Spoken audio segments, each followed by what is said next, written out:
started this project and they basically handed me the responsibility of the audio for it, I started taking a look at the concept art that was being developed and taking a look and seeing the sort of Renaissance approach they wanted to bring in. And it became obvious pretty early on that this was the type of game that was a story-driven game. So at that point, I knew right away I'd made my first decision that the story needed to be the priority, it needed to be at the forefront. With all due respect, Major, I'll expect 2 security details waiting for us on the tarmac. In the first Deus Ex, I think because it was far more futuristic, it's a very electronic score. In this one, I think because it's 25 years earlier, it's a generation earlier, it's mechanical augmentation, so the music tries to express that. We decided to try using organic instruments to represent more of the human side, and then using electronic instruments to represent more of the augmentation side. It's a lot of acoustic drums, it's a lot of choir, it's strings. Because it's interactive, the music has to shift depending on what the player is doing.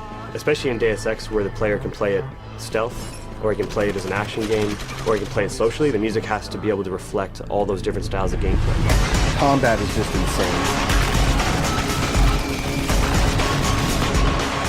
Making the weapon sounds is obviously the thing everybody gets excited about, because it's a lot of fun to make things go boom. We worked with the weapons designer. We went through tons of different sounds, blending all kinds of different weapon sounds, tweaking it. We take real sounds, but we blend these sounds with other stuff. Like, it's not just like 3-4 sound blended together. It's like probably 25 sounds all together. You have to feel the things like they're real, but in the same time, you like to get these things a little bit more than real. Hacking was a fun part to do because it's kind of its own little battlefield in itself. It's you against the mainframe, and when you're hacking something, I want it to feel somewhat cerebral, but I also wanted to have that tension of like, okay, I can't afford to get caught here. We had a lot of ideas on how to work the stealth side. We used distances to decide at what point we wanted to start hearing people. Someone's running.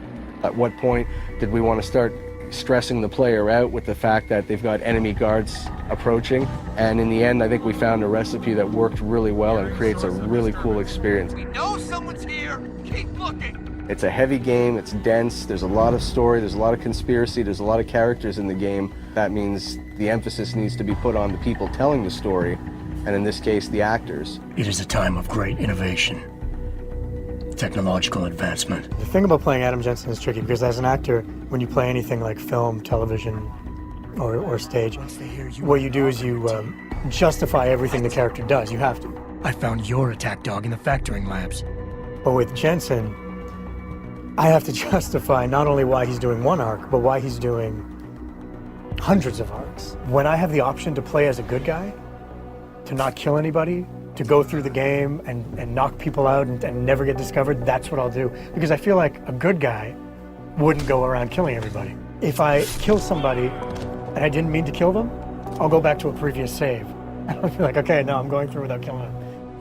To get the game immersive, I played it in a subtle way so that you can imprint your emotions onto the character. What are you talking about, Malik?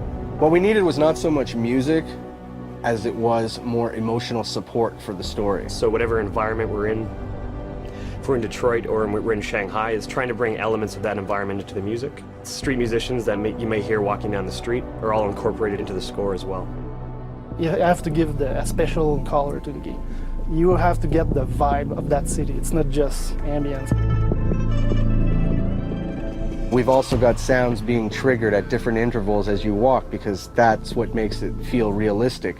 Hearing a window break in the distance as you walked a certain path.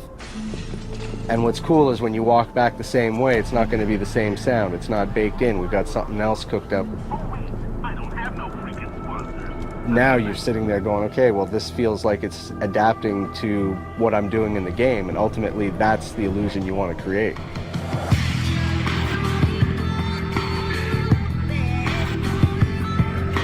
My philosophy on good sound design, I've often compared it to to trying to send somebody into a deep hypnotic state, and you're going down layers and levels of states, and the better it's done, the more your brain starts to release and give in and let you go into that sort of hypnotic state of playing the game.